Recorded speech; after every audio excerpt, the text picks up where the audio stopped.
video. Today we are discussing my 5 all-time favorite makeup items of 2020, but also of the years before. These are my ride or die products and I wanted to share that with you. If this is your first time, hi, my name is Dilara.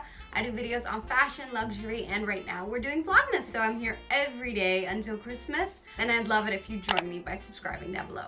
So we are just going to get right into it. The first item I have named so many times during Vlogmas, I already feel like I have named it already like 5 times at least. It's really because it is such a great item. So the first item that I have to share with you is the IT Cosmetics foundation brush. This brush is a savior. I never thought I would stop using a beauty blender. Now, of course, I still use it when I want to blend in my concealer and stuff, but this really saves me so much time. It makes my foundation look flawless.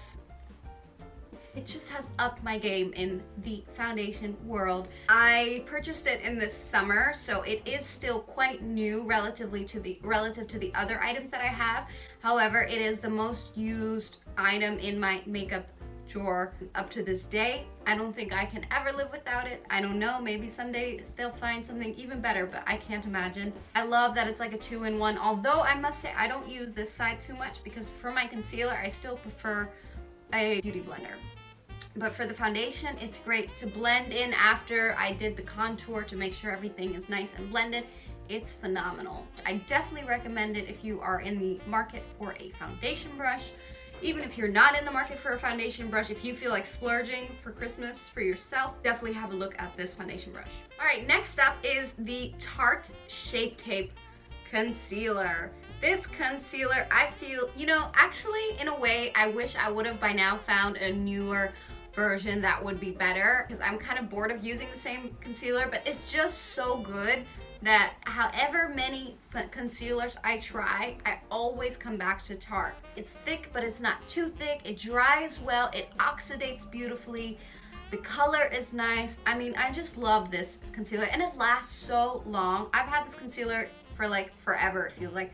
This one, specifically this bottle, I've had for longer than a year, which means I have to toss it out. However, I couldn't let it go yet until I am able to purchase a new one. Definitely a recommendation. I personally use the color light neutral. I might have to look for a lighter color next time because I don't tan anymore, so it's kind of always a risky thing now, but I really love this. So I definitely recommend if you are in the market for a concealer, don't look any farther. Just get this one. My cream contour journey has been a rough one. I have used so many different contours. I went from the Anastasia Beverly Hills Cream Contour Palette. I used the Fenty Beauty Contour Stick. I have used the Kim Kardashian Contour Stick. And for all the more liquid cream contours, I was not happy until I went back to something that I remember using when I started makeup a long time ago. I had purchased one time and for some reason I never purchased it after that, but I repurchased it and it was the LA Girl Pro Concealer. I use the color Espresso for my contour. This is, I'm so happy I retried this. I just love it. It's easy to apply. It's like a little tube applicator. Color blends great because it's more liquid than cream. It really blends a lot easier than a cream contour. It really melts into my foundation, so I really love this. I want to still try the Huda Beauty one, so once I ever get my hands on that, I will definitely get back to you and compare it to this.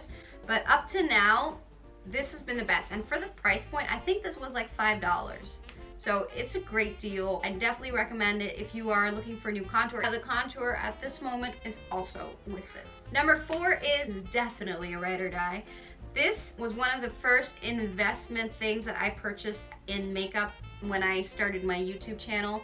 Long time ago when I started my YouTube channel, and then I let it go for a while, but I had purchased the Laura Mercier translucent powder. Till this day, I still have not found one that is better. Now, I've heard a lot of good stories about the Huda Beauty one. However, this is the best setting powder I have ever used. Definitely better than the MAC Cosmetics one. I tried the MAC Cosmetics one as well. That one gave me incredible flashback, and I don't want no flashback on my pictures. This one just gives you the right amount of light, and it's great. It's just fantastic, and it lasts so long. I mean, I use this I finished this within maybe a year and a half. It lasts like a year and a half for me. And then last but not least, for one of the items that I really cannot live without is the Urban Decay All-Nighter Setting Spray. Let me tell you, I've been to so many parties with this. I was in Ibiza with this. I was in Turkey with this. I was in the US with this. I was everywhere with this. I made sure to test it out fully.